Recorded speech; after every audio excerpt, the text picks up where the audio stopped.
오늘 우리가 공부할 작품은 기영도 시인의 숲으로 된 성벽이라는 시입니다. 이번 2024학년도 3월 학평에 이제 출제가 되었던 작품이고요. 사실 기영도 시인은 친구들이 많이 어려워하는 시인 중에 하나예요. 그쵸? 기영도 시인의 시들은 나왔다 하면 친구들이 많이 어려워하는데 또 이게 슬프게도 근래에 이제 우리 모의고사 기출선상 그리고 모의고사에 기출이 되면 학교에서 내신 작품으로도 많이 쓰이죠.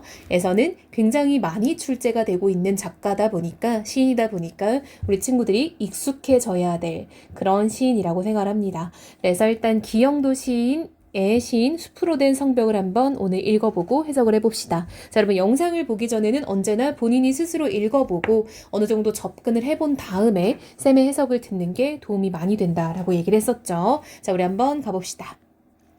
자, 일단 제목이 숲으로 된 성벽이라고 돼 있는데 여러분 제목은 전체 내용의 스포니까 언제나 열심히 보자라고 했죠. 숲으로 된 성벽. 그럼 성벽이 숲이고 그 안에 성이 있다는 거겠죠. 그쵸?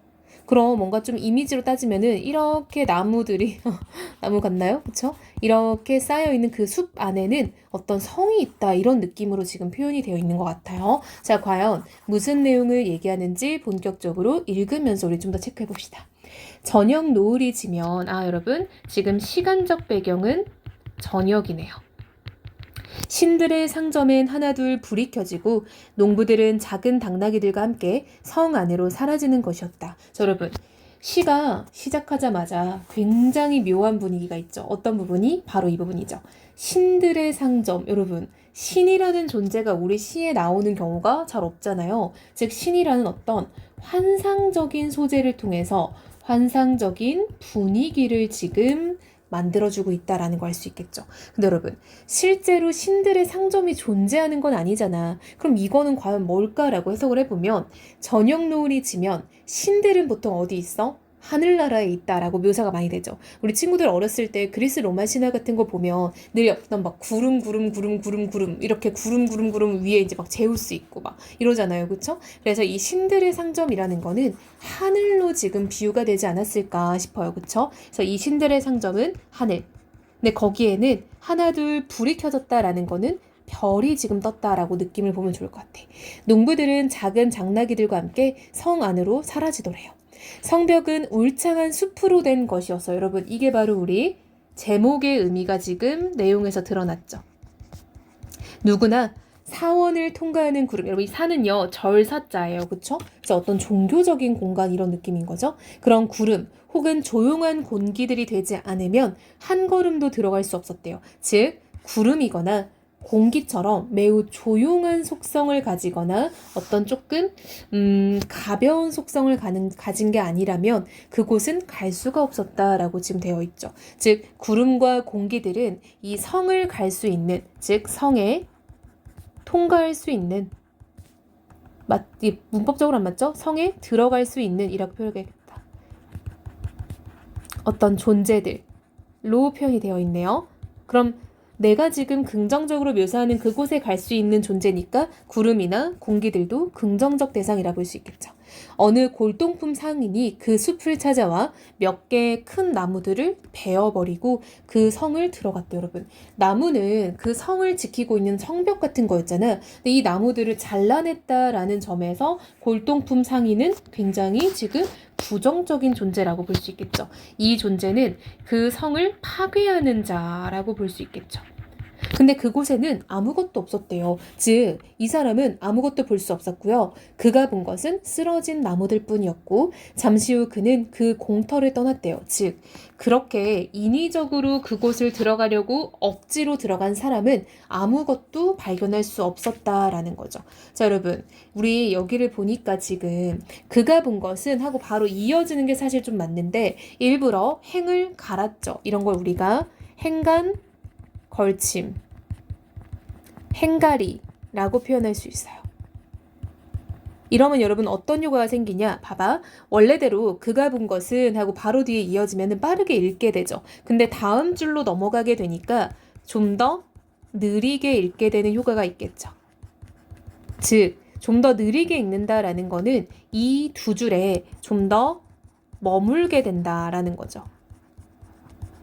자, 여러분 좀 더 머물면 좀 더 오래 보게 되죠? 따라서 강조의 효과가 있다라고 볼 수 있겠죠. 자, 여러분 우리 이 시에서 또 행간걸침이 한 번 더 나와요. 어디 나와요? 그쵸? 아름답고 신비로운 그성. 이것도 사실 붙여서 말하는 게 좀 더 좋잖아요. 그쵸? 이 작품은 행간걸침을 여러 번 씀으로써 화자가 강조하는 바를 지금 드러내고 있다라는 걸 알 수 있겠죠.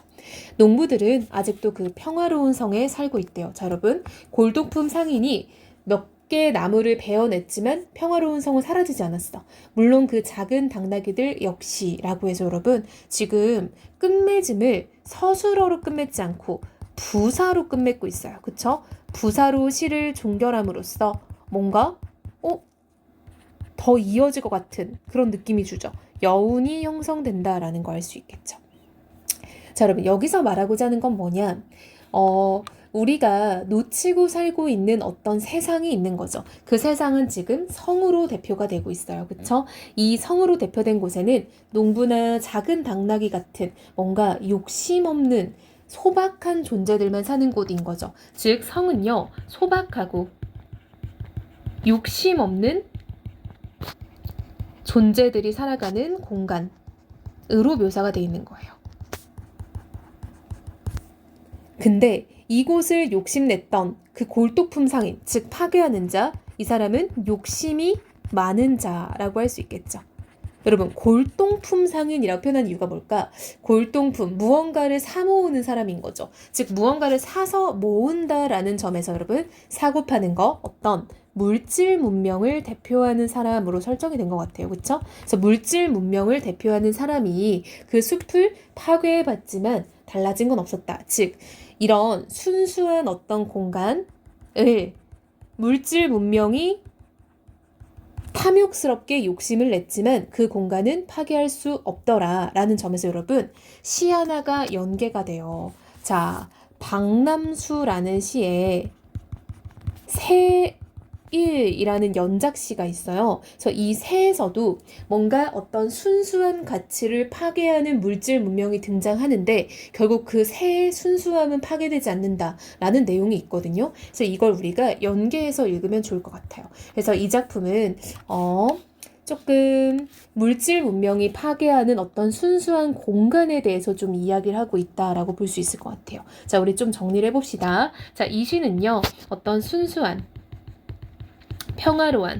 평화로운 공간에 대한 지향, 소망이 담겨있는 시라고 볼 수 있을 것 같고요. 이거를 표현하는 과정에서 어떤 비유적 표현이 되게 많이 쓰였고 행간걸침 같은 표현 기법을 써서 화자가 강조하고자 하는 말을 지금 강조하고 있다라는 걸 알 수 있겠죠.